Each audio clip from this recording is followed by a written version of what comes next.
بسم اللہ الرحمن الرحیم۔ السلام علیکم۔ خالد بن ولید رضی اللہ عنہ، قسط نمبر 25۔ لیکن مسلمان جس طرح جانیں قربان کر رہے تھے اس نے خالد کو پریشان کر دیا۔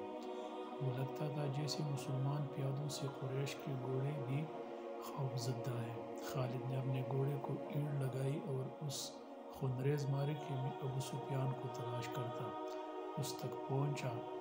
کیا ہم مسلمانوں کو فیصلہ کن شکست دینے کے قابل نہیں رہے؟ خالد نے ابو سفیان سے کہا، کیا قریش کے ماؤں کی دودھ ناقص تھی کہ یہ ان مٹھی پر مسلمانوں سے خوف زدہ ہوئے جا رہے ہیں؟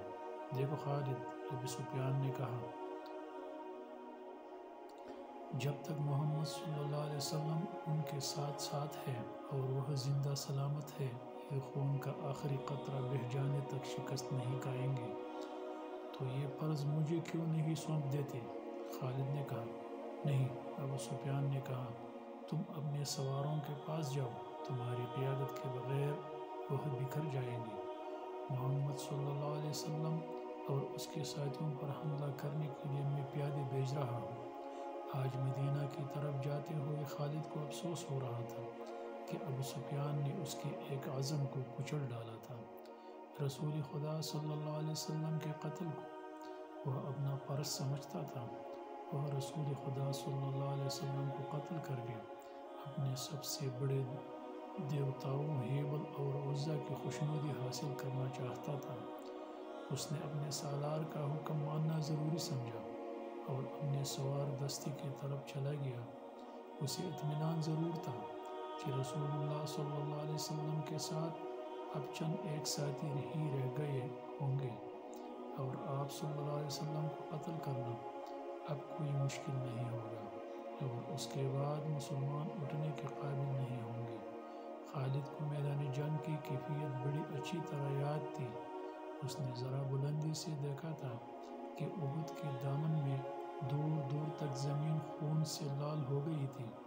کئی گھوڑے تڑپ رہے تھے اور کہیں خون میں نہائے ہوئے انسان کراہ رہے تھے۔ زخمیوں کو اٹھانے کا ابھی کسی کو ہوش نہ تھا۔ پھر اس نے دیکھا پیادہ قریش رسول صلی اللہ علیہ وسلم کے پاس پہنچ گئے تھے اور انہوں نے آپ صلی اللہ علیہ وسلم کے ساتھیوں کا حلقہ بھی توڑ لیا تھا۔ قریش کے 3 آدمی، عقبہ بن ابی وقاص، عبداللہ بن شہاب اور ابن قمہ، رسول اللہ صلی اللہ علیہ وسلم پر پتھر برسانے لگے۔ عجیب صورت یہ تھی کہ عقبہ کا سگا بھائی سعد بن ابی وقاص رسول اکرم صلی اللہ علیہ وسلم کی حفاظت میں لڑ رہا تھا۔ رسول اکرم صلی اللہ علیہ وسلم کے ساتھیوں کی تعداد نہ ہونے کے برابر رہ گئی تھی یا وہ لڑتے لڑتے بکھر گئے تھے۔ عقبہ نے آپ صلی اللہ علیہ وسلم پر جو پتھر برسائے ان سے آپ صلی اللہ علیہ وسلم کے نیچے والے 2 دانت ٹوٹ گئے اور نچلا ہونٹ زخمی ہو گیا۔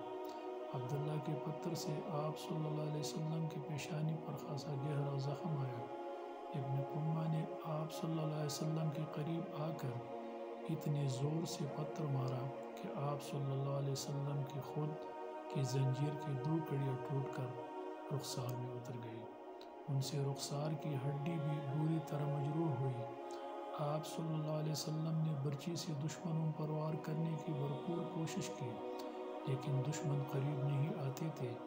آپ صلی اللہ علیہ وسلم کا خون اتنا نکل گیا تھا کہ آپ صلی اللہ علیہ وسلم گر پڑے۔